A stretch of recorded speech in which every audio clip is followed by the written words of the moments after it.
به دست ببند. بیا جلو. عشقم یه چیز ترسناک نبود، اما چیز ترسناک کنم نده. عمرم بتونی بگی این چیه.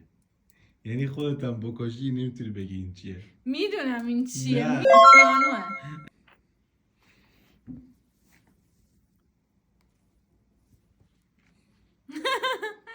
اینو میدونم عشقم. این دسته هاونگ کوچولوه. تو چشات داری میبینه. تو یه چیزی رو داری میبینی از یه چشات. نه این چند تاست؟ 2 تا. این چند تاست؟ 2 تا. بیا.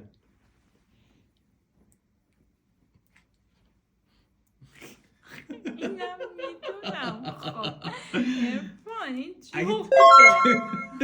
تو داری میبینی. به خدا نمیبینم. تو داری میبینی. به خدا نمیبینم. اما خب اینا راحته. نه جواب جلو دوربین نشون بده.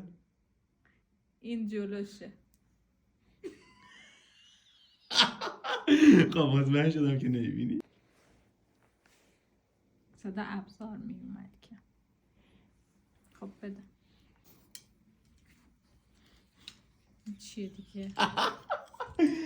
عمرم بتونی اینو بگی. فکر میکنم یه چیزی رو ناقص کردی آوردی. ببین تا صبح اگه فکر کنی هرچی که بهت دادم ناقص بوده تا الان. تا صبح هم فکر کنی نمیفهمی این چیه. فکر کنم فهمیدم. به خدا اگه اینو بگی میفهمم که داری میبینی. به خدا نمیبینم. سعی کن نگی. اما بلدم این مال چیزه. مال این چیزشو داریم. کفش پاشنکش و برس داره. آویزون میشه باید نصب بشه. ما نصبش نکردیم. اشتباه جاتا برده ببین. هیچی دیگه بزنم. اگه نگفته بودی میبازی ها.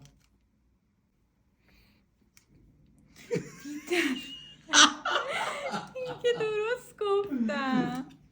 اما خدای من خیلی خوب گفتم.